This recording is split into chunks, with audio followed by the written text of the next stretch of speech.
மகாபிரிவாஜனம் ஸ்ரீ லலிதாரிக சேஷகஸ்ர நாமத்தில் வாக்தேவதைகள் நம்பிக்கையின் நாமங்களாக சொல்லிக்கொண்டே கடைசி அதிகாரமாக அனுகிரகம் செய்யக்கூடியவளாக சொல்லிக்கொண்டே வருகிறார்கள்.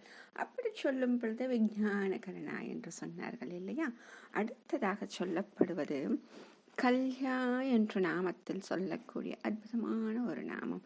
ஓம் கல்யாயை நமஹ. ஓம் கல்யாயை நமஹ. இப்போ கல்யா அப்படின்னு சொல்லும் பொழுது 2-3 பொருள்கள் நிறையவே கூட இருக்கும் அப்படின்னு சொல்லுவாங்க. முதல்ல பார்த்தா முக்கியமானதாக சொல்லக்கூடியது, பல கலைகளில் பெரும் சாமர்த்தியம் உடையவளாக அவள் இருக்கிறாள் என்று சொல்கிறார்கள். அடுத்தது கல்யம் அப்படின்னா சிருஷ்டி செய்யக்கூடியவள் அப்படின்னு சொல்றது. அடுத்தது உஷக்காலம், காலை பொழுது அப்படின்னு சொல்றது.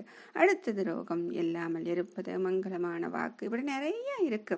இது அனைத்தையும் பார்க்கும் பொழுது முக்கியமாக சொல்லக்கூடியது கலைகளில் மிகச்சிறந்தவளாக சாமர்த்தியமாக இருப்பவள் அப்படின்னு சொல்லிட்டு பூஜைக்கு தகுந்தவளாக இருக்கிறாள் என்று சொல்கிறார்கள். இப்ப அனுகிரகம் செய்பவள் அப்படின்னு சொல்லும் பொழுது கல்யா என்று எதற்கு வருகிறது என்றால், இதற்கு தொடர்புடைய அடுத்த நாமத்தை பார்க்கும் பொழுது நமக்கு நன்றாக புரிந்துவிடும். அதாவது அனுகிரகம் செய்பவள் யாருக்கெல்லாம் அனுகிரகம் செய்கிறாள் என்றால், முதல்ல பார்த்தோம் இல்லையா, வித்தியைக்கு அதிபதியாக இருந்து வித்தியை எல்லாம் சிறந்தவளாக இருக்கிறாள். அப்ப வித்தியர்கள் எல்லாம், வித்தியில் சிறந்தவர்களை எல்லாம் போஷிக்கிறாள் என்று அந்த மகாராஜ்னியாக பார்த்தோம்.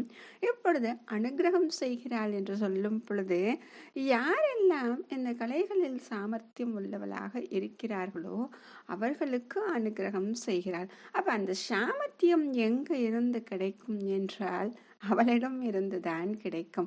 அவளுடைய அனுகிரகத்தால் தான் ஒருவர் அந்த கலைகளில் சாமர்த்தியம் உள்ளவர்களாக இருக்க முடியும் அப்படின்னு சொல்வதுதான் இந்த நாமம். மகாபிரிவா சரணம்.